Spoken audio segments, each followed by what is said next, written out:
Beleza, então, Judson, Vou- esse aqui é o nosso clube, né? A gente conversa um pouquinho sobre carreira, né? E como eu comentei com você, a gente está fazendo um mês aí especial em que a gente está trazendo vários assuntos referentes à saúde mental, à respiração, à meditação, para aliviar um pouquinho não só o pessoal de todo esse conteúdo que a gente tem trazido, que é um conteúdo mais denso, né? Mas também para trazer alguns temas diferentes, fazer o pessoal refletir.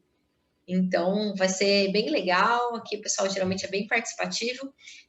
E aí você vai Legal. se apresentar e a gente já vai passar aí a palavra para você, tá bom? Tá ótimo. Beleza. Deve começar às 8, né? Isso, a gente já vai começar já. Eu acho que o povo a gente só tá chamando ali o pessoal. E aí a gente já vai começar. A gente vai pôr, eu vou até pôr para gravar aqui depois. Eu já pus aqui. Beleza. Já? Então, Vamos lá, peraí. Gi, vamos começar. Beleza. Deixa eu pôr para gravar. Então vamos lá, enquanto o pessoal vai entrando. Pessoal, sejam muito bem-vindos. Tudo bem com vocês? Boa noite para todo mundo que está aqui, disponibilizou esse tempo. Obrigada, Judson, por estar aqui conosco. Então, agora a gente está começando de fato aquele mês descontraído, né? Vai ser um mês um pouquinho mais leve de conteúdo, então vai ser um mês que eu espero que vocês gostem. Leve, mas não tão leve, né? Você viu que o psiquiatra já riu, dá até medo, né, pô? Você vê que dá até uma batedeira aqui. Então vai ser um mês um pouquinho mais leve, mas um mês com muito conteúdo, né? E o Judson é uma pessoa da nossa rede, é uma pessoa super reconhecida aqui em Campinas, então eu tenho certeza que ele vai agregar muito hoje nesse bate-papo com a gente. Judson, eu não vou te apresentar, eu acho que nada mais justo do que você se apresentar, contar um pouquinho sobre você, sobre tua carreira, e aí conversar aqui com o pessoal da forma como você achar melhor, tá bom? Só um minutinho. Pode deixar essa Claro. luz acesa aí. Eu sou psiquiatra, fiz a faculdade de medicina aqui na Unicamp, fiz a residência médica na Unicamp, militei por muitos anos na saúde pública, na área de saúde mental. Sou imigrante aqui em Campinas, eu sou do Pantanal, sou mato-grossense, mas estou há 40 e lá vai alguns bons anos morando na cidade de Campinas. Eu acho que eu já sou um campineiro assumido. A psiquiatria, há alguns anos atrás, era uma especialidade que crescia nos hospitais rejeitados, aqueles doentes que ficavam segregados, eles não eram considerados doentes. Problemas da alma, as denominações eram horrorosas e esses pacientes eram excluídos, eram chamados de alienados. Bom, isso vem mudando e a evolução foi interessante, porque como era uma coisa segregada, cada zona de segregação foi criando a sua racionalidade. O Brasil teve uma escola muito poderosa de psiquiatria, a Inglaterra tem, a Alemanha teve, a França teve, mas o que aconteceu foi que a praticidade dos americanos trouxe um código de identificação de doença e um manual de diagnóstico e estatística, que hoje em dia não é só americano, que tornaram universal o conhecimento. Um psiquiatra japonês, chinês, um alemão e um brasileiro se entendem perfeitamente hoje em dia. Paralelamente a isso, essa uniformização, houve um avanço muito grande da correlação entre a psiquiatria, que era uma área de conhecimento do mundo abstrato, com a neurologia. Hoje em dia, um psiquiatra sabe muita neurologia. Obviamente, a neurologia que nos interessa, né? A neurologia que interfere com os sentimentos, com sentimentos e percepções, e idealizações e realizações do ser humano. Então, a psiquiatria, hoje, ela adquiriu o status de uma ciência moderna, não é mais aquela ciência excluída. E, por se tratar de uma especialidade que conversa, que bate papo com os pacientes, ganhou um espaço que a clínica médica perdeu. A clínica médica era totalmente acolhedora, os médicos eram médicos de família, e isso, com a especialização, a quantidade de especialidades que foram criando, os médicos foram ficando muito focados naquela sua área, naquela sua parte do conhecimento da medicina. E o psiquiatra dialoga com tudo. O psiquiatra fala do problema pulmonar, do problema cardiológico, do problema sexual, do problema de trabalho, das relações da família. Então, o psiquiatra está sempre na conversa com o paciente, como aquele amigo, aquela pessoa que tem paciência e, eventualmente, também tem tempo para escutar as dores e aflições daquele paciente. Então, o psiquiatra hoje é um clínico com conhecimento especializado. E essa é a minha especialidade, é isso que eu sou. Judson, o que a gente queria saber Vocês estão aqui me hoje... ouvindo? Estamos sim. É o seguinte, a gente tem visto agora, principalmente nesse mundo de pandemia, né? Então, de repente, de um dia para o outro, o pessoal começou a precisar trabalhar em casa, veio aquela pressão de fazer 1000 cursos online, né? E você, pô, vou aprender, na quarentena, vou aproveitar para aprender inglês, fazer um curso de inglês online. E a gente queria que você comentasse um pouquinho como que está sendo a sua visão, exato, sobre isso, porque as pessoas, o medo, até eu e o Paul, a gente estava conversando sobre isso hoje, né, Paul? O nosso medo é que as pessoas dentro de casa, elas acabem surtando um pouco nesse período. E eu queria saber de você, o que você acha? Como que você tem visto isso? As pessoas nesse momento em que elas estão presas dentro de casa, muitas pessoas trabalhando mais do que trabalhavam antes. Como que é a tua visão enquanto profissional dessa área referente a esse momento que a gente tem passado em 2020?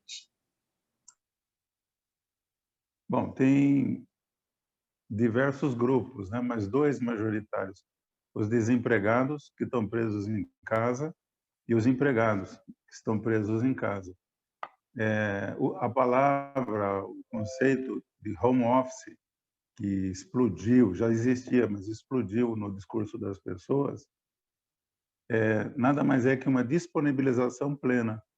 Então, você não consegue respeitar horários. Você acha que você está controlando o seu horário, só que você está trabalhando 10, 12, 14 horas, incluindo sábado, domingo, feriado, porque a internet continua conectada e as pessoas continuam te fazendo perguntas, continuam fazendo demandas.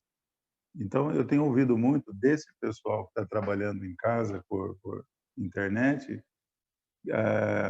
a exaustão, sabe?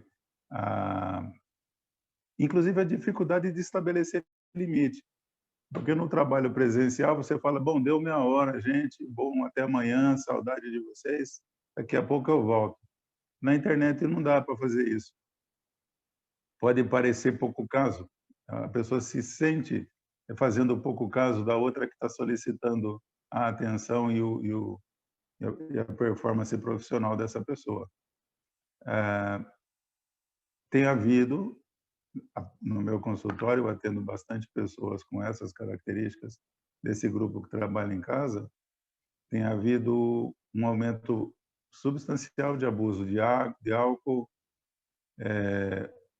um aumento da dificuldade para dormir, um aumento da dificuldade de se concentrar, irritabilidade, dificuldades sociais, enfim, e todo esse discurso que a gente ouve sobre o perigo, a iminência de uma doença horrorosa que pode levar à morte, e mesmo que não leve à morte, vai causar enorme sofrimento. Então, existe um grupo de situações concretas que estão acontecendo e existem as ideias ruins sobre o que pode acontecer. Então, as pessoas têm medo de sair de casa e, ao mesmo tempo, têm necessidade de sair de casa. Essa contradição também traz consequências. Legal, José. E você trouxe um ponto bem interessante que, inclusive, eu quero conectar com o ponto da nossa live aqui. Essas pessoas que estão dentro de casa e não estavam preparadas para, né? Então, as que estão desempregadas, elas acabam, por uma ansiedade natural de recolocação, de pagar as contas, acabam arrumando válvulas de escape, como bebidas, remédios, entre outras coisas. As pessoas que estão trabalhando, né, e que não estão acostumadas a lidar com essa dificuldade de eu tenho que focar no meu trabalho, mas ao mesmo tempo eu tenho comida para fazer, eu tenho filho e tudo mais, acabam também descontando, seja na raiva, seja em medicamento, seja tudo mais.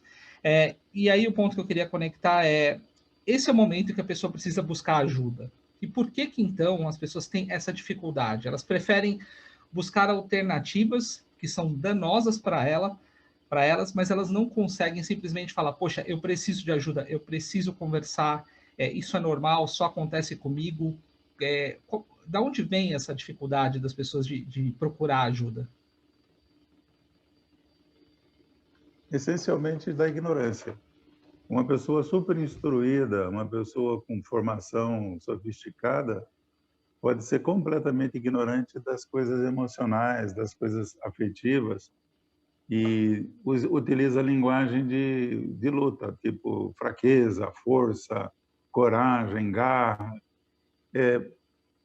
colocando na questão do trabalho uma nuance moral, onde você tem que fazer isso porque você é forte, você tem que enfrentar porque você é forte, conjuminando com uma cultura que, como eu falei, a psiquiatria mudou recentemente, né? Que durante muito tempo considerou a psiquiatria, e muita gente considera ainda hoje, uma especialidade que lida com maluco, as pessoas têm resistência de se permitir procurar esse tipo de ajuda. O que a gente vê, um paciente que chega da rua, no consultório, ele passou por neurologista, passou por cardiologista, passou por pneumologista, passou por psicólogo, até que alguém conseguiu falar, olha, a ajuda que você precisa, sem querer ofender o senhor, é procurar um psiquiatra. Mas psiquiatra é uma surpresa, né? A pessoa estava tentando fugir exatamente disso e vem um especialista ou dois, três, vários especialistas e fala, olha, o que você está precisando é ajuda de um psiquiatra, ele vai poder te ajudar. Por que ela passa por esses outros especialistas? Porque sintomas psiquiátricos se expressam no corpo. Uma pessoa ansiosa, ela tem boca seca, visão turva, sensação de tontura, dificuldade para engolir, para comer, e, portanto, alteração do apetite, respiração apertada, com dificuldade para respirar, dor no peito, que às vezes incomoda muito, que a gente chama de angústia, mas a pessoa está achando que está tendo um problema cardíaco. E vai passar pelo neurologista, porque teve reações estranhas, está achando que o cérebro está doente, porque não se sentiu seguro numa situação que objetivamente não havia nenhuma necessidade de insegurança. Então ele vai procurar especialistas que façam sentido para aquela sintomatologia que ele está tendo. O psiquiatra é um pouco longe, ele tem que conhecer o psiquiatra para entender a aplicabilidade do conhecimento da psiquiatria. Então, as pessoas fogem do psiquiatra porque a cultura ajuda muito, né? Eu posso contar uma história engraçada. Eu tive uma irmã que já faleceu, que era extremamente irritada, era perfeccionista, e com o tempo, eu, mesmo sendo irmão, fiz o diagnóstico de um problema psiquiátrico e estou tentando convencer essa minha irmã, e minha mãe está ouvindo, né? Estou tentando convencer essa minha irmã a procurar ajuda. E eu falei, bom, mana, esse sintoma que você está tendo, eu tenho um monte de pacientes que tem. Eu tenho pacientes que são médicos, tenho pacientes que são advogados. Eu estava tentando melhorar o status dos meus pacientes para que ela se solidarizasse com a ideia. E aí eu falei, na época eu atendia 2 juízes de direito, eu falei, e eu atendo juízes de direito. No que eu ia continuar minha fala, a minha mãe interrompeu e falou assim, nossa, na mão de quem que está a nossa justiça? Então, é um aprendizado, o efeito cultural. A mãe de um psiquiatra tinha uma percepção desse tipo a respeito da psiquiatria. Então, é assim na cultura, e não é porque a pessoa é instruída que ela está excluída do caldo. que a cultura penetra, né? Aquele éter que penetra em todas as células de toda a cultura. Isso é até triste, né, doutor? Porque isso mostra que 2020, né, que entende-se que com a tecnologia a gente evoluiu e parece que não, né? Parece que a gente está estagnado ainda com crenças que não nos ajudam. E aí vem uma pandemia e prova para a gente que realmente a gente não evoluiu nada, né? Que a gente precisa ainda trabalhar muito internamente para conseguir e procurar ajuda, que muitas vezes a gente está a um passo, a uma conversa, ou até às vezes de um medicamento, né, que era uma outra pergunta que até queria conectar contigo, se é possível diagnosticar isso. Eu assisti uma palestra recentemente do Andrew Solomon, sou muito fã dele. Ele escreveu o livro Os Demônios do Meio-Dia. Ele é uma pessoa que teve depressão, uma depressão química, né, em que ele toma medicamentos, que já tentou se matar várias vezes. E nessa palestra ele trouxe, né, o problema da pandemia, né, do lockdown, porque somos animais sociais, a gente precisa sociabilizar e nós não estamos acostumados a ficar encarcerados. É possível diagnosticar quando eu estou com uma depressão e essa depressão ela é psicológica ou ela é química? Ou isso não é possível eu diagnosticar? Porque às vezes as pessoas tentam por maneiras não convencionais, que é você procurar um especialista para te ajudar, e acaba fazendo besteira, e quando na verdade você precisa de um medicamento e você precisa aceitar isso, né? Eu falo isso porque eu tenho pessoas da família que têm depressão e tudo mais e acham que tomar o remédio é um problema. E muitas vezes ele é a solução, porque você não tem alternativa além do remédio. Então, é possível diagnosticar isso ou precisa ser feito, passar com um especialista e entender? Claro que ela tem que passar pelo especialista, mas qual que é o momento que eu falo, não, eu preciso de um especialista, eu preciso de ajuda, porque senão eu não vou conseguir ficar bem? Ô, Judson, só um minutinho antes de você responder, eu acho que seria legal fazer essa. Não sei se todo mundo aqui conhece essa diferença de termos, tá? A depressão química da depressão psicológica. Então, talvez até seria legal se o senhor pudesse explicar rapidamente o que é uma, o que é outra, para as pessoas só se entenderem antes de entrar de fato no diagnóstico possível ou não. Hoje em dia, a gente, do ponto de vista terapêutico, quando você vai tratar, essa diferenciação não é tão relevante. Ela é relevante do ponto de vista do diagnóstico. A depressão causada por alterações emocionais tem a ver com a maneira com que a pessoa vê a vida, encara a vida que ela leva e as pancadas que ela leva da vida. Às vezes, uma situação que é extremamente traumática para uma pessoa, para aquela pessoa que está do lado dela, rigorosamente não é nada. Então, existe uma complementaridade entre o que te afeta e o como você é afetado. Então, a sensibilidade de algumas pessoas é diferente. Então, aquela pessoa adoece frente a uma perda específica. Tá? Eu tenho recebido alguns pacientes dessa pandemia que aumentaram, já tinham, mas aumentaram bastante o apego com os animaizinhos, né? O cachorrinho, o gatinho.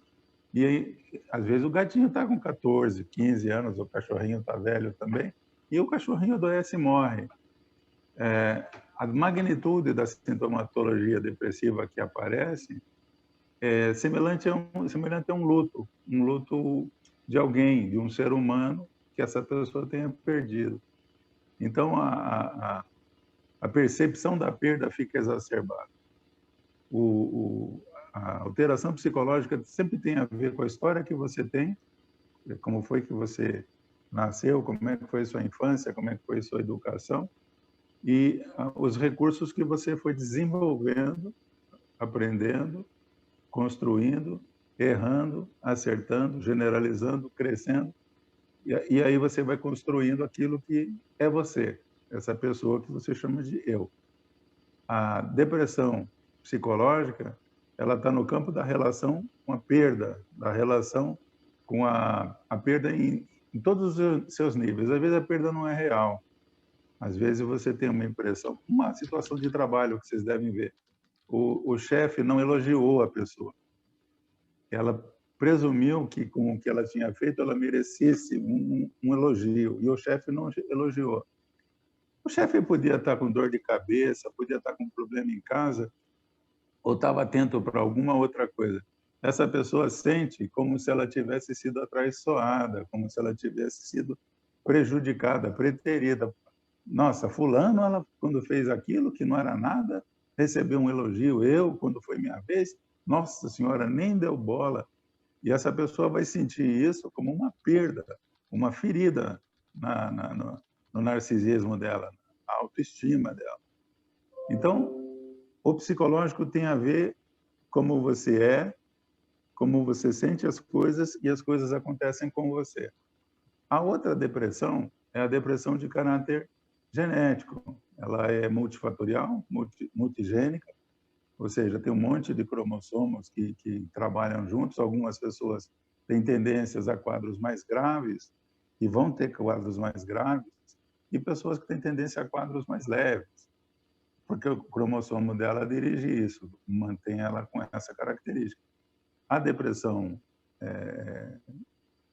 genética, como também a depressão psicológica, a gente gradua em leve, moderada e severa. Leve, a gente pode tratar no consultório com maior facilidade.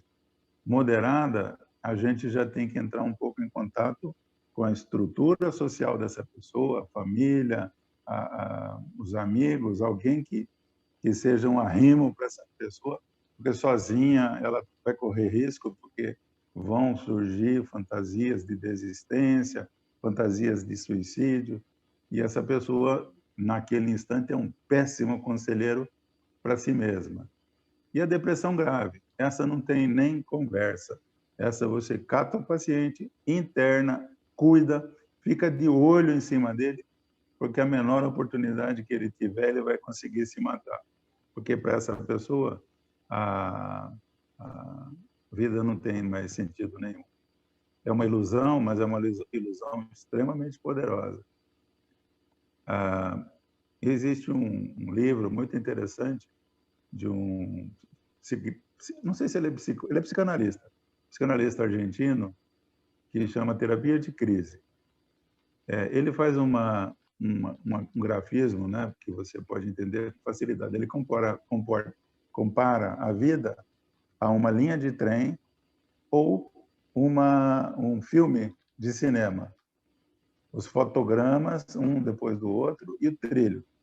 Ele fala que quando a gente prevê o futuro, quando você pensa no teu futuro, você não põe nenhum fotograma ruim. Você não vai ficar viúvo, você não vai quebrar economicamente, você não vai ter câncer, não vai acontecer nada de ruim. Quando você pensa no seu futuro, você pensa em uma evolução bem tranquila, na direção de uma velhice tranquila. Aí a vida vem e dá uma cacetada no sujeito, ele tem uma perda importante. E aí a segunda imagem que ele coloca do trilho, o trem dessa pessoa descarrilha, tá? E esse lugar onde esse trem descarrilha, onde essa pessoa entra em crise, ele chamou de limbo atemporal. Limbo atemporal é onde o deprimido vive. O deprimido vive num momento horroroso, e por horroroso, entenda, a própria psiquiatria é considerada a pior doença mental. Não tem sofrimento pior que a depressão. E essa depressão tem um problema. Quando a pessoa está deprimida, o tempo não passa, não vai passar. Ele vai ficar perpetuamente naquele inferno intolerável. Então, essa pessoa pensa com uma facilidade incrível em se matar, né? Então, a diferença entre as duas é do ponto de vista diagnóstico. Do ponto de vista de tratamento, a gente leva a sério as duas. Por quê? Porque com esse avanço da psiquiatria, que aprendeu muita coisa com a neurologia, descobriu-se que uma região do cérebro que fica na parte inferior do cérebro, na região do sistema límbico, que é a região que lida com as emoções, quando a pessoa fica deprimida por um tempo prolongado, aquela área atrofia, ela diminui de tamanho. E essa área que chama hipocampo é uma área que produz moléculas para reparação do cérebro. O cérebro é uma estrutura que trabalha loucamente. Quando você está dormindo, ele está trabalhando loucamente. Quando você está acordado, ele está trabalhando loucamente. Então, o cérebro não tem descanso. Então, ele precisa de manutenção e precisa de reposição de peças, para usar uma imagem mais tranquila. O hipocampo diminui. Então, uma depressão, e isso é um alerta para todo mundo, né? Que não é tratada, que não busca ajuda, essa pessoa vai perder competência, ela vai ficar menos inteligente. Então, a depressão, ela é uma doença com a qual a pessoa pode se habituar, porque ela pode ser tão insidiosa, tão sutil na sua evolução, que a pessoa se deprime e não percebe. Os amigos percebem que ele está evitando aparecer, que quando ele fala sempre de um jeito muito triste, sempre parece muito resignado, parece que aquilo que os amigos acham que, nossa, ele está muito baixo astral. Vocês estão me ouvindo? Ah, aqui está normal. Colocaram aqui que está falhando o sinal. Ah, tá, porque apareceu alguém aqui reclamando do sinal. Bom, colocando assim, hoje em dia, quando você vê um amigo que está funcionando diferente, ele era uma pessoa que funcionava com uma determinada vitalidade, ele está com a vitalidade diminuída, ele está com pensamentos repetitivos, ele está com uma obsessão em relação a algum tema, e esse tema é um tema desagradável. Essa pessoa está explodindo sem nenhuma causa. Essa pessoa está indo atrás de remédio para dormir. Essa pessoa está ganhando muito peso ou perdendo muito peso, alterando muito rapidamente o peso. É para acender uma lâmpada vermelha e catar esse amigo e falar: negão, você vai precisar de ajuda e nós vamos te ajudar. Porque essa pessoa já provavelmente está numa situação administrativa onde ela é o pior gestor dela mesma. Isso é uma... Desculpa te interromper. Vai lá, Gi, vai lá. Não, pode complementar que eu pergunto depois. Não, que isso é um ponto interessante que ele está trazendo, porque teve a campanha agora do Setembro Amarelo, né? Que é a questão do suicídio, que tem aumentado consideravelmente. E aí, é muito engraçado que eu vi várias campanhas, doutor, falando o seguinte: se você estiver passando, dando alguns sintomas, e se você estiver passando por isso, procure ajuda. Mas as pessoas têm dificuldade de pedir ajuda. E, na verdade, na minha cabeça, o Setembro Amarelo deveria fazer, não falar para quem está doente, mas falar para mim, que convivo com a pessoa, se você perceber, haja para que a pessoa, né, não aconteça nada com ela, porque ela não vai conseguir pedir ajuda, porque ela tem essa dificuldade. Então, eu acho que a forma como essa campanha está sendo feita não é para o doente, mas é para a gente que trabalha com as pessoas, que tem a oportunidade, dentro de um café, dentro de um bate-papo, dentro de uma reunião, perceber, né, e ter um olhar para o que a pessoa está passando, para que a gente possa sentar com essa pessoa e falar: poxa, vamos falar com um especialista, vamos falar com alguém, procure ajuda. Né? Na minha cabeça é o que faz mais sentido do que eu tentar falar para a pessoa que está passando pelo problema, que acha que não tem solução e fala assim: cara, eu vou procurar ajuda, entendeu? Vai lá, Gi. Quando a gente está... Não, pode falar. Fique à vontade. A questão do Setembro Amarelo são iniciativas localizadas, né? Aqui em Campinas, na Sociedade de Medicina e Cirurgia, tem um grupo que, aliás, se intitula Setembro Amarelo, e esse grupo ele é aberto e eles promovem palestras. Quem comparece são profissionais de várias áreas que tiveram que lidar com suicídio de algum paciente, de algum cliente, e parentes, né? Pessoas que convivem com pessoas deprimidas e pessoas que perderam pessoas deprimidas. Então, eu acho que é uma iniciativa embrionária. Ela vem melhorando. Há 3 anos atrás era de um jeito, o ano passado era de um jeito, esse ano foi muito mais proativo em algumas iniciativas. Eles não estão parados.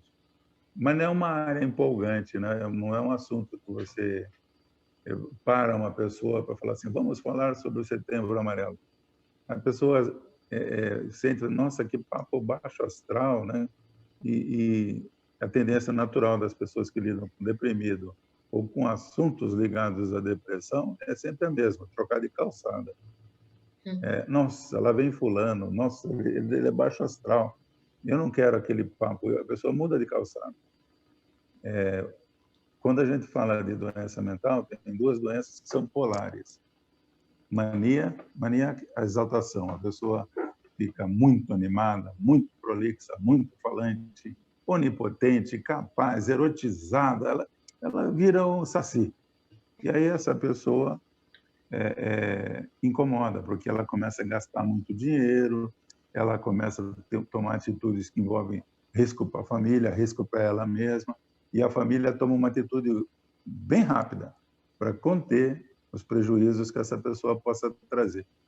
Com o deprimido, o que acontece é mais trágico. O deprimido vai invisibilizando, ele vai ficando invisível, ele vai parando de ser visível, e as pessoas, é muito comum você falar de um deprimido assim, você tem visto fulano?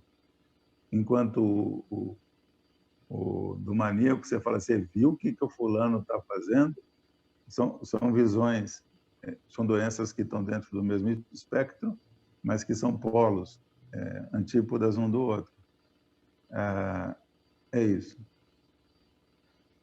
Eu queria até te fazer uma pergunta nesse sentido, pegando esse gancho, né? Então, eu vou sair agora do campo de gravidade extrema, tá? De um suicida, de um depressivo muito grave, mas vou entrar agora numa depressão leve, ou talvez até uma mania leve, usando esse jargão aí que você acabou de nos ensinar. A gente vê aqui muitas pessoas, até por ser um tabu, né, falar sobre ir para um psiquiatra, ir para um psicólogo, depressão, suicídio, seguem sendo tabus, até mesmo por esse condicionamento social que o senhor trouxe, e eu concordo Giovana, 100%. Você pode repetir? Oi, posso sim. Eu perdi uma parte da sua fala. Comentei que essas questões de ir até um psiquiatra, ir até um psicólogo, suicídio, são tabus, né? E por isso, em casos não tão graves, né, e que as pessoas estão começando ali com algum comportamento um pouco depressivo, né, começa a ter essa tendência, as pessoas têm dificuldade de assumir para elas mesmas. E aí eu fico pensando quem está de fora, né, pegando essa visão que o Paul trouxe, que o senhor comentou agora. Quem está de fora? O que pode ser feito? Porque às vezes você vê uma pessoa entrando nessa espiral e muitas vezes por conta desse tabu a pessoa não quer ajuda. Talvez porque ela não entenda que ela ainda precise, ou talvez porque ela caia nesse tabu de que não, eu não preciso de ajuda. Então, como reagir? Eu vejo aqui a gente tem algumas pessoas do mundo corporativo e às vezes tem alguém na equipe ou alguém da família que está passando por isso e a gente se sente muito de mãos atadas, né? Porque se a gente tenta oferecer uma ajuda no sentido de vamos te levar até um profissional e isso é vetado, porque a pessoa não quer essa ajuda, como que seria um bom indicativo, uma boa ação para a gente fazer perante a isso? Como a gente que está de fora, observando, poderia se comportar para ajudar essa pessoa, mesmo que indiretamente? Você tocou num ponto extremamente importante, que é a mobilização social. Nunca vamos esquecer que essa pessoa não veio, não brotou assim do nada, ela pertence a uma família. E sempre que alguém de uma família adoece, por exemplo, se uma pessoa tem câncer de mama, todo mundo vai ficar esperto com câncer de mama. Se alguém tem doença prostática, vai ficar esperto com o tratamento da próstata. Quando uma pessoa tem uma alteração na área mental, a primeira resposta da família é negar, é não admitir que essa pessoa tem um problema. Você vai ouvir coisas do tipo, isso é falta de fé, você precisa ter mais fé, é falta de Deus, né? Você precisa se divertir, você tem que sair dessa. Vai ouvir um monte de conselhos que minimizam a gravidade da sintomatologia, porque colocando as gradações, né, leve, moderado e grave, a depressão leve é ruim pra caramba, do ponto de vista da pessoa, é um sofrimento enorme. Então, quando você minimiza o sofrimento de uma pessoa, dizendo que é falta dela passar um batom, botar um vestido bacana, ir dançar, alguma coisa assim, você acabou de desqualificar o sofrimento dessa pessoa e se isolar dela. Ela não vai te ouvir mais. Então, quando você tem algum amigo que saiu, que o padrão de funcionamento dele começou a ficar com uma pinta de adoecimento, primeira regra, né? Isso eu tive vários pacientes que eram professores universitários que moravam muito longe das famílias de origem, que são de outros estados ou países. Os colegas de faculdade viravam os irmãos dessas pessoas, formavam um grupo de apoio e que ajudavam essa pessoa a tomar as decisões que ela não podia tomar. Então, o importante é decidir com quem esse paciente pode contar. Às vezes não pode contar com a família. Mais grave, às vezes a família é o fator que adoece esse paciente, ela que causa o estresse que faz com que essa pessoa adoeça mais gravemente. Então, o que você pode fazer é ouvir. Regra número 1, ouvir. Em algum momento, é possível que você ouça um pedido de ajuda. Nesse momento, tudo começou. Aí essa pessoa pode ser ajudada. Se não vem pedido de ajuda, com muito tato, com muito jeito, descobre qual que é a visão que essa pessoa tem de quem tem um problema naquela área. Dependendo do grau de resistência que ela tem para aceitar aquilo, vai ser uma abordagem de um jeito ou de outro. Se for um paciente que já ouviu falar, que sabe que alguém tratou, que alguém ficou bem, não sei o quê, essa pessoa vai te ouvir com mais facilidade. Olha, você não está legal, cara. Você não está parecendo você não está funcionando tão bem quanto você já funcionou. Vai ouvir aquelas respostas, né? Que eu estou cansado, estou do saco cheio, eu não estou recebendo pelo que eu mereço nessa empresa. Vai haver uma justificativa normalizadora, atenuadora da questão. Mas se você realmente está atento e percebeu que a mudança é consistente, que essa pessoa já tem alguns dias que ela está funcionando diferente, aí você tem que ser mais enfático e ver quem mais pode te ajudar, para não virar uma coisa messiânica, algo que você vira uma Florence Nightingale, porque isso depois, toda ajuda embute possibilidade de haver gratidão ou ingratidão. Você pode oferecer ajuda e depois você perder um amigo, né? Então, as possibilidades são muitas. Então, lidar com o grupo social e fazer com que o grupo social compre a ideia de que essa pessoa precisa de ajuda é o que existe. Uma das inconveniências, voltando ao tema que nós começamos inicialmente, do trabalho em casa, do home office, é que você perde o contato visual, presencial da pessoa. Se um colega seu para de tomar banho, você sabe que ele parou de tomar banho. Se ele está usando a mesma roupa já tem 4 dias, você percebe isso.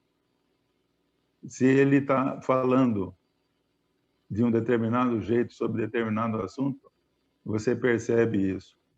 Na relação online de trabalho, vocês vão ter um foco num tema, que é o trabalho. Então, não vai falar de coisas, não vai ser aquele papinho do café, que é onde as pessoas conversam. O chopinho, vamos tomar um chopinho, que aí você fica sabendo um monte de coisa do teu amigo que você não fazia a menor ideia. Então, o trabalho em casa aumentou o estranhamento, as pessoas ficaram mais afastadas umas das outras. Doutor, queria aproveitar e trazer um tema muito interessante, porque quando você comentou de você ouvir a pessoa, né? Normalmente a gente não ouve, a gente espera a nossa vez de falar e já julga a pessoa pelo nosso prisma de valor e diz, você não tem força de vontade e tudo mais. E recentemente eu li um livro do Benjamin Hardy, que ele fala que força de vontade não funciona. E para mim fez todo sentido, porque se força de vontade funcionasse, todas as pessoas conseguiriam atingir tudo na vida. E aí eu percebi que não é bem assim. Força de vontade é um dos fatores, mas ele não é o único fator. Então, eu não posso dizer que aquela pessoa não tem força de vontade. Tá? Como é que a psiquiatria trabalha isso? Porque o que essa pessoa normalmente ouve, me colocando no lugar dela, você precisa fazer isso porque é o que eu acho certo que você deveria fazer. você não tem força de vontade, por isso que você está desse jeito. E ela acaba recebendo uma enxurrada de julgamentos que acaba complicando mais a situação. Como é que a psiquiatria vê essa questão da força de vontade? Força de vontade, a gente talvez usasse uma palavra mais técnica, que seria determinação. Determinação é uma função executiva do nosso cérebro, que é persistir numa tarefa. Uma expressão que seria o oposto disso, que é muito difundida, é nadou, nadou, nadou e morreu na praia. A visão do persistente seria nadou da maneira mais eficiente possível e chegou na praia vivo. Existem competências, tem pessoas que são fantásticas. Eu tenho um paciente que compra livros de contabilidade e lê que nem uma pessoa lê um romance. Eu tenho uma inveja dele, porque eu não consigo olhar nem para a capa de um livro desse. Aquelas questões de contabilidade chatérrimas, ele acha aquilo uma delícia. Então, essa pessoa tem essa competência. Outra tem a competência de ouvir bem. Tem aquelas pessoas que têm capacidade de acolhimento, de empatia, que fazem com que ela seja um bom ouvido. Tem aquelas pessoas que só zumbem, elas estão cruzando o seu campo visual e você ouve um pouco sobre ela, mas ela está passando. Não dá para ter muita empatia, porque essa pessoa não está parando para conversar com você. Então, o ambiente onde você vive cria possibilidades de inter-relação. Eu evoluí muito no meu tema, eu perdi um pouco a sua pergunta. Não, na questão da força de vontade, porque normalmente as pessoas força apontam... de vontade. Exato. Como é que a psiquiatria vê a força de vontade, né? A força de vontade, ela é a determinação. Determinação depende de tudo. Por exemplo, se a força de vontade é você se tornar um guru, isso significa você tomar uma porção de atitudes que te levem na direção de ser um guru. Você tem que ter um conjunto de crenças que permita você tomar essa decisão. Você está trabalhando numa empresa e alguém te acusa de falta de força de vontade, a pergunta que vem antes é a seguinte: como foi que você chegou nessa empresa? Eu fiz faculdade disso, e quando eu terminei a faculdade, esse foi um emprego que surgiu, e eu tô indo bem no meu emprego. Essa pessoa tomou uma decisão, muito provavelmente com 16, 17 anos de idade, quando foi fazer o pré-vestibular, entrou numa faculdade, entrou numa pós-graduação, conseguiu um estágio e começou a evoluir. Essa pessoa foi se adaptando a essa função. Usando uma linguagem que veio do mundo religioso, mas hoje em dia não é usada mais no mundo religioso, a vocação. Tem pessoas que têm um tipo de vocação, mas são competentes em outra área e acabam vivendo a vida inteira querendo fazer uma coisa e sendo bom em outra. Então, cada pessoa, quando lidar com aquilo que motiva, com essa coisa de ter uma determinação, uma força de vontade, tem a ver o quanto aquilo de fato tem a ver com o que ela está afim internamente. Às vezes a pessoa não está tão afim daquilo, ela só é boa naquilo. Essa é a diferença das pessoas que estão vivendo e pessoas que estão sobrevivendo, né? As pessoas que vivem normalmente estão determinadas e querem fazer, e as que estão sobrevivendo acabam sendo vítimas da circunstância, né? Isso. Eu queria trocar um pouquinho aqui de assunto, manter na mesma linha, mas eu queria falar um pouco sobre ansiedade, né? As pessoas aqui do clube já me conhecem um pouco, o Paul sabe, eu sou uma pessoa extremamente ansiosa e é um problema para mim. Eu brinquei, é uma bênção, porque eu resolvo o problema, que é uma beleza, mas é uma maldição, porque me gera muitos sentimentos que eu ainda preciso trabalhar e vou trabalhar muito nisso. E aí eu queria saber um pouquinho da sua opinião sobre a ansiedade, né? Agora, então, na pandemia, a gente vê um boom de pessoas ansiosas e eu queria entender qual que é a sua posição enquanto psiquiatra da ansiedade. Até que ponto da ansiedade é saudável e até que ponto ela se torna um problemão como identificar esses sinais e como procurar ajuda profissional e uma ajuda adequada para isso. Bom, a ansiedade é básico. Uma pessoa que não tem ansiedade está morta. A ansiedade é aquilo que mantém a gente atento, acordado, prestando atenção, lúcido. Se baixou a ansiedade, a pessoa dorme. A ansiedade é muito importante para a vida. Ela é tão importante que nós temos um mecanismo de sobrevivência que é chamado de mecanismo de luta ou fuga. Quando uma determinada situação pode ser psíquica e pode ser real, ameaça a tua compreensão de mundo, ameaça a tua vida, seja emocional ou seja a sua vida corpórea, o teu cérebro avisa, estamos em perigo. E libera na circulação norepinefrina, adrenalina, né? E essa adrenalina faz como se fosse um jorro, um esguicho. Esse esguicho cria uma situação onde você recruta. Você estava prestando atenção numa coisa, você já não está mais. Você estava concentrado, você não está mais. Você está procurando entender de onde está vindo essa ameaça. Às vezes é um cheiro de fumaça, de alguma coisa que está queimando na cozinha, que fez você despertar para um eventual perigo. Às vezes não existe esse realismo, às vezes é uma coisa que tem a ver com uma sensação psíquica. Por exemplo, você está esperando um telefonema com uma determinada decisão sobre a sua vida e o telefone toca. Antes de você entender que você está se assustando com o toque do telefone, você já tomou umas 10 ou 20 decisões sobre o que você vai fazer, porque você vai ser demitido, porque a pessoa não quer mais morar com você. Vai vir uma enxurrada de pensamentos que tem a característica da ameaça, né? A ameaça à sua integridade. Esse sistema de defesa, que chama luta ou fuga, ele funciona assim. O primeiro jorro de adrenalina vem do cérebro. Faz com que você foque, afunile sua atenção. Se a sensação de ameaça continua, porque às vezes é só um susto que você tomou, algum engraçadinho que fez um barulho perto de você e você estava distraído, você teve que lidar com aquela eventual ameaça e nem era ameaça.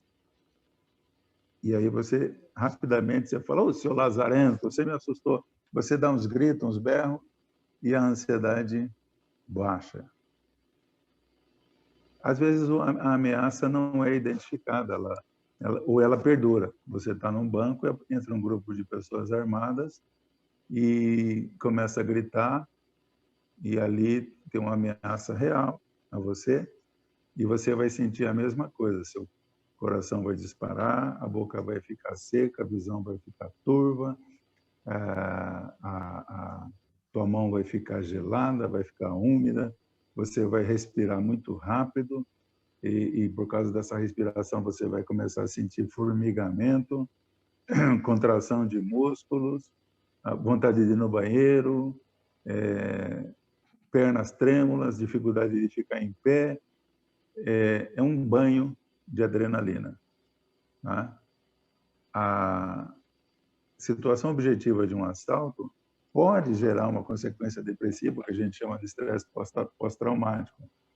Mas, se foi relativamente rápido e você sofreu, de fato, menos ameaça e consegue racionalizar isso, isso vai passar e vai ficar como uma experiência desagradável que você teve.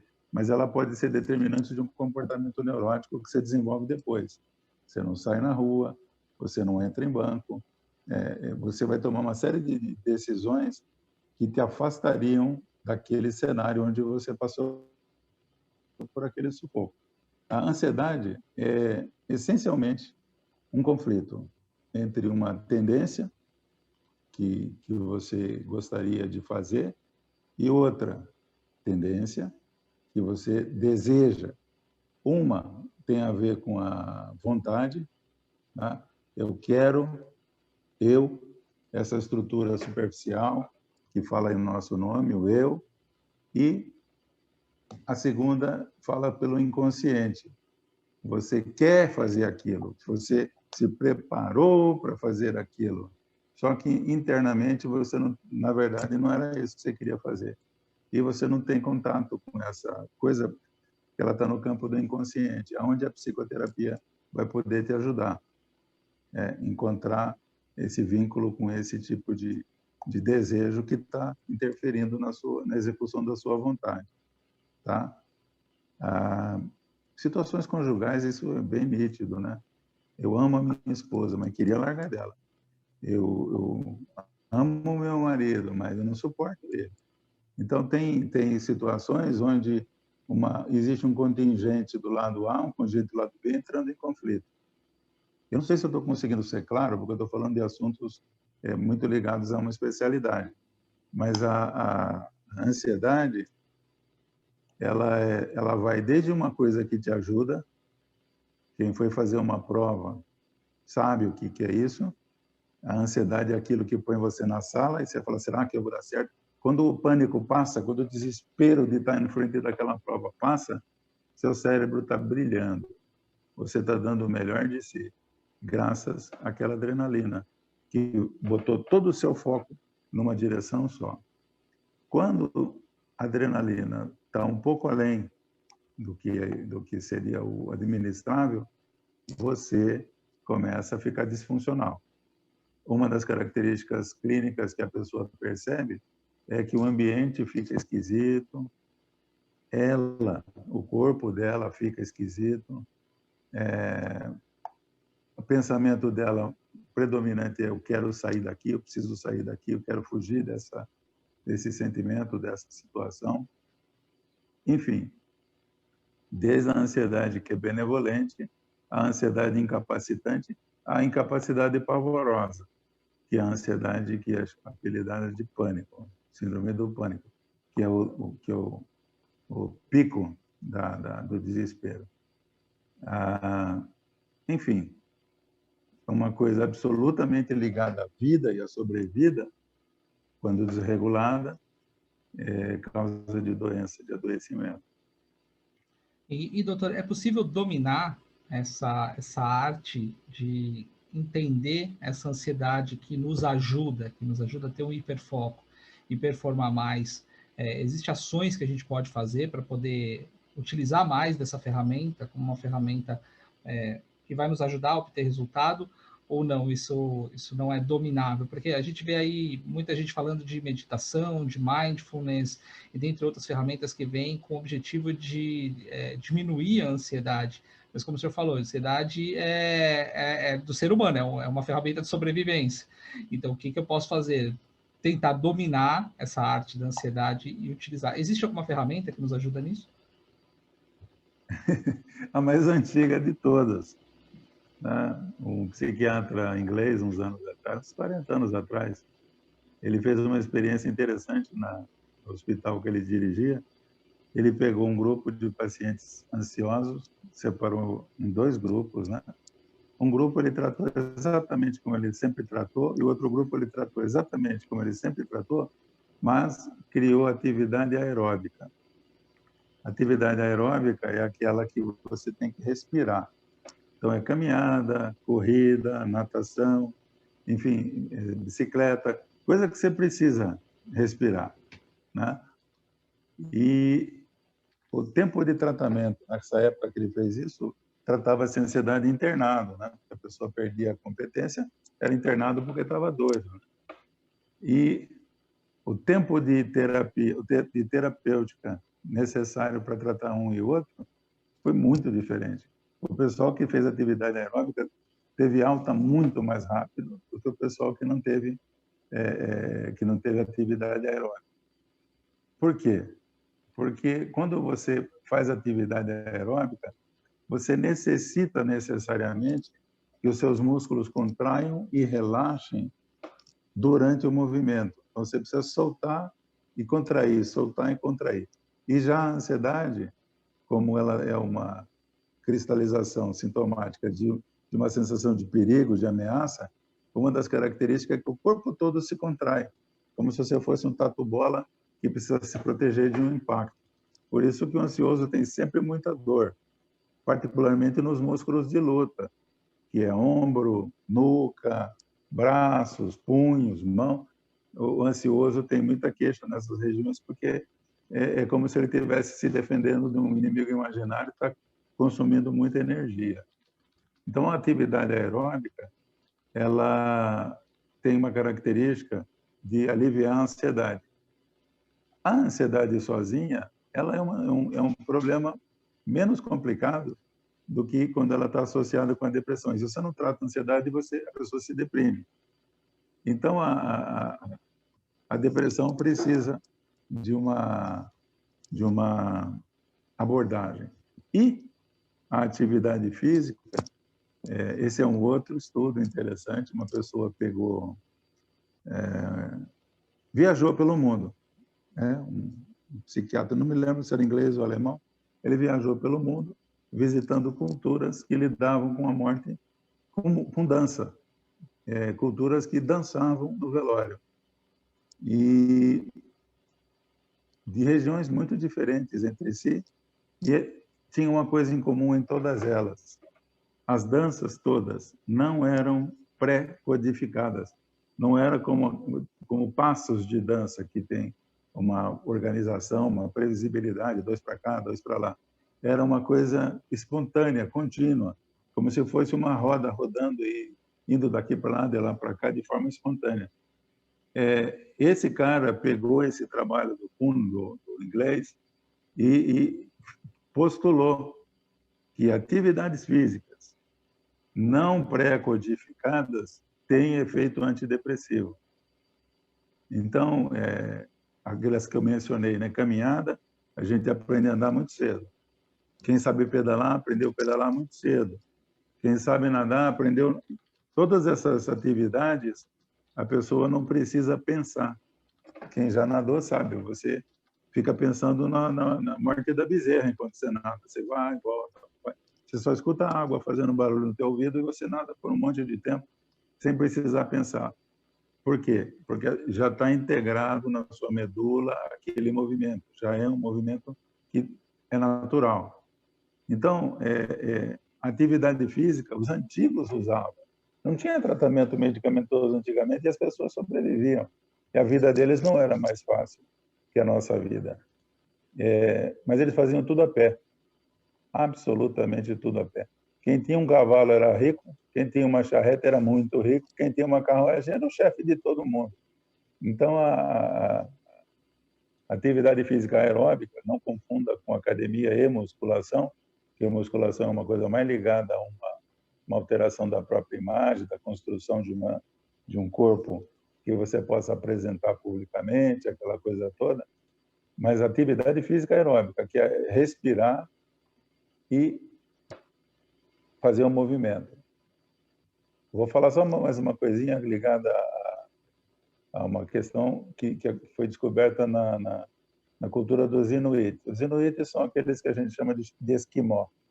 Eles não gostam de ser chamados de esquimó porque é um insulto. Mas os Inuit não tinham evento cardíaco, não tinha infarto. Não tinha infarto nos Inuit. E foram estudar por que uma população específica não tem infarto, vivendo num ambiente hostil como aquele. 2 coisas.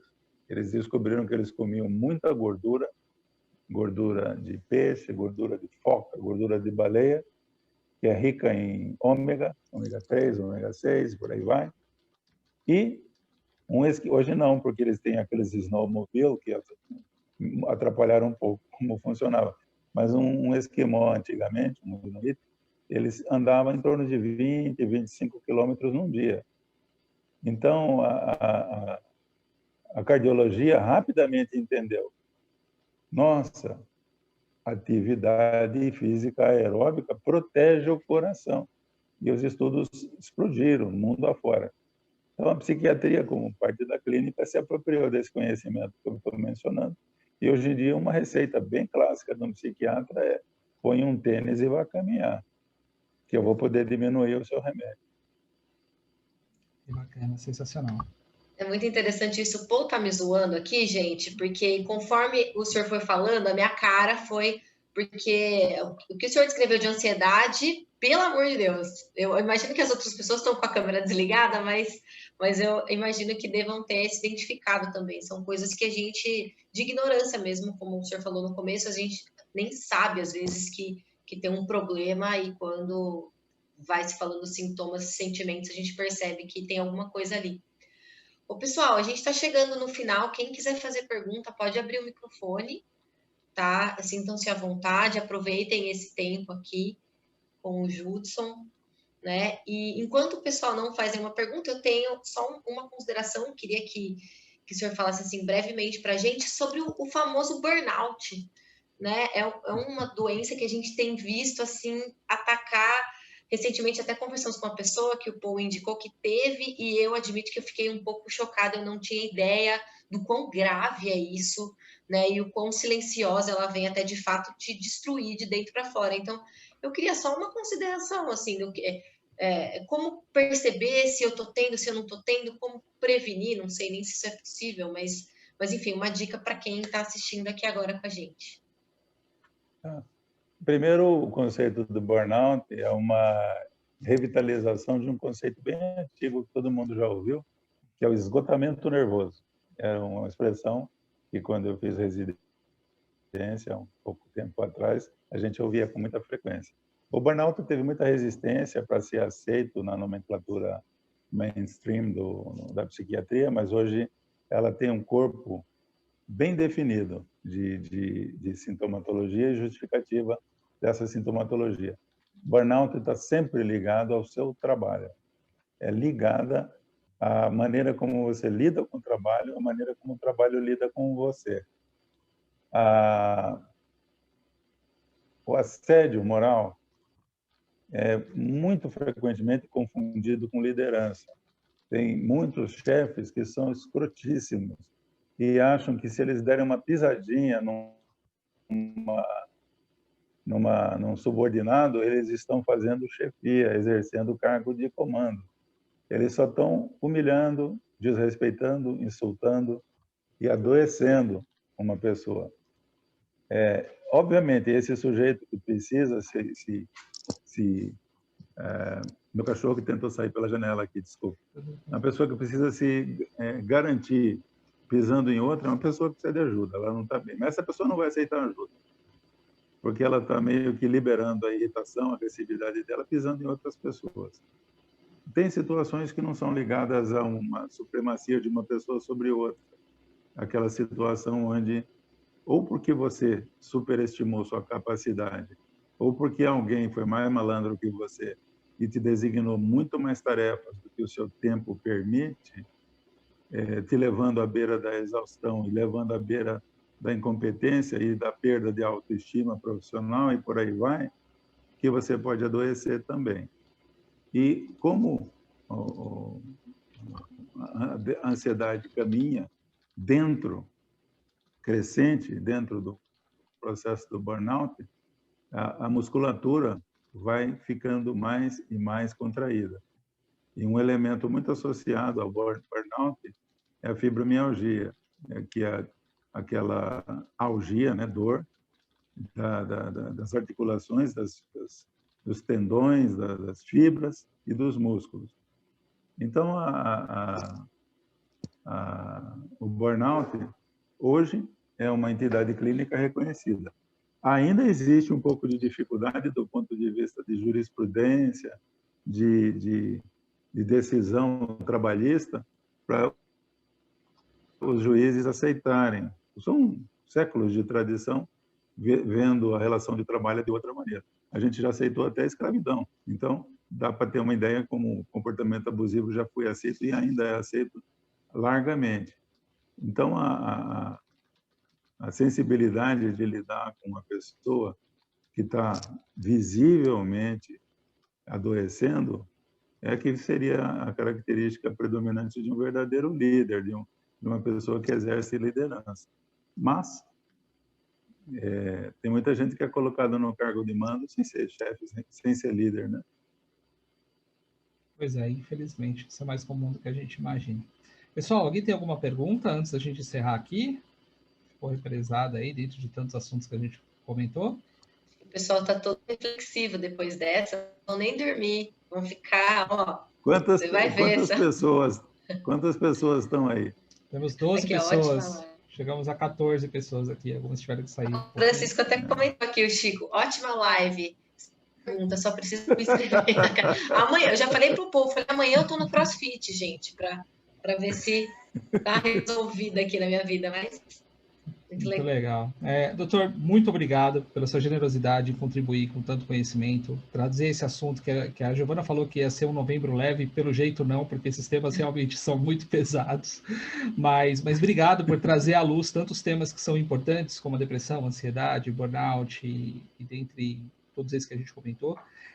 Eu tenho que só agradecer. Muito obrigado. Foi um prazer. Um abraço a todo mundo. Eu não consegui ver o rosto de ninguém. Tá todo mundo aqui com a câmera desligada. Mas obrigado. Muito obrigada. Mensagem aqui que adorou. Obrigada, pessoal. Também uma boa noite para vocês e um bom final de semana.